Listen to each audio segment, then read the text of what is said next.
ದರ್ಗಾಶಿರೂರು ಗ್ರಾಮದ ನವೀಕರಿಸಿದ ಶ್ರೀ ಹನುಮಾನ್ ಮಂದಿರ ಲೋಕಾರ್ಪಣೆ ಹಾಗೂ ಶಿಖರದ ಕಳಸಾರೋಹಣ ನಿಮಿತ್ತ ಶಿವಲಿಂಗೇಶ್ವರ ಮಹಾಪುರಾಣ ಕಾರ್ಯಕ್ರಮವು ಇದೇ ದಿನಾಂಕ 1-4-2025ರಿಂದ 12-4-2025 ಜರುಗಲಿದ್ದು ಸುತ್ತಮುತ್ತಲಿನ ಗ್ರಾಮದ ಭಕ್ತರು ಪೂಜ್ಯರ ಪುರಾಣ ಆಲಿಸಬೇಕಾಗಿ ವಿನಂತಿ. ಇದೇ ಸಂದರ್ಭದಲ್ಲಿ ದಿನಾಂಕ 7-4-2025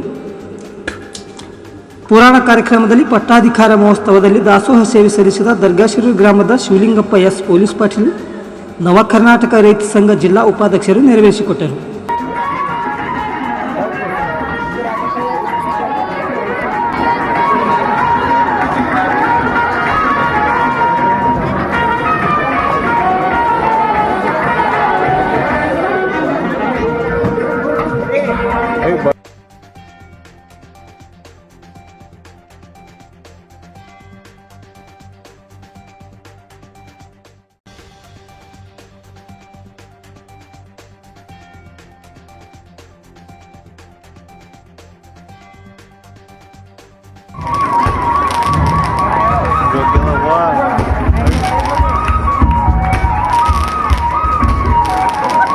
ಅದರ ನಿಮಿತ್ತವಾಗಿ ಪೂಜ್ಯ ಶ್ರೀಗಳು ಶಿವಲಿಂಗೇಶ್ವರ ಸ್ವಾಮಿಗಳವರ ಪುರಾಣದ ಒಂದು ಕಾರ್ಯಕ್ರಮವನ್ನು ಅತ್ಯಂತ ಭವ್ಯವಾದ ಒಂದು ಸಭೆಯನ್ನು ಸೇರಿರ್ತಕ್ಕಂಥದ್ದು. ಅದೇ ರೀತಿ ಯಾವ ಶಿವಲಿಂಗ ಸ್ವಾಮಿಯವರ ಪುರಾಣವನ್ನು ಇಲ್ಲಿ ದೀರ್ಘಕಾಲ ನಾನು ಸುಮಾರು 8 ಗಂಟೆಯಿಂದ ನಾನು ಕೇಳ್ತಾ ಇದ್ದೇನೆ.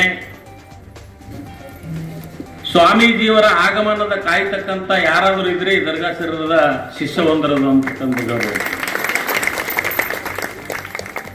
ನನಗೆ ದೊಡ್ಡಪ್ಪಾಜಿ ಮತ್ತು ಸಣ್ಣಪ್ಪಾಜಿಯವರು ಅತ್ಯಂತ ಕಾಳಜಿಯ ಗುರುಗಳಾಗಿ, ಬಹುಶಃ ನಿಮ್ಗೆ ಎಷ್ಟರ ಮಟ್ಟಿಗೆ ಗೊತ್ತು, ಈ ಊರಿಗೆ ಮೊದಲನೇ ಸ್ಥಾನ ಆಗಿ ಇಲ್ಲಿ ಊರಲ್ಲಿ ಬರ್ತಾ ಇದ್ದೇನೆ, ದಾರಿಗೊಂಡು ಹೋಗ್ತಾ ಇದ್ದೆ. ನಾನು ಯಾವಾಗಲೂ ಮಾದನಿಪುರಿಗೆ ಶ್ರೀಗಳು ಅಭಿನವ್ ಶ್ರೀಗಳ ಶಿಷ್ಯನಾಗಿ ಅವರ ದರ್ಶನಕ್ಕೆ ಆಗಾಗ ಹೋಗ್ತಾ ಇದ್ದೇನೆ.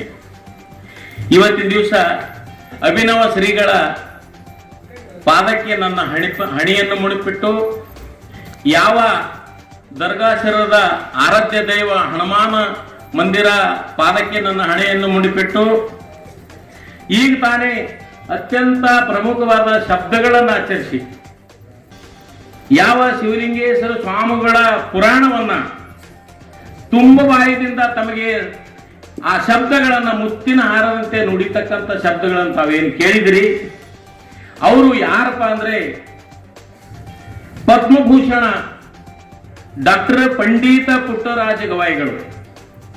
ಬಹುಶಃ ಆ ಪಂಡಿತ ಪುಟ್ಟರಾಜ ಗವಾಯಿಗಳದ್ದು ಪುರಾಣ ಭಾರತದಲ್ಲಿ ನಡೀತು.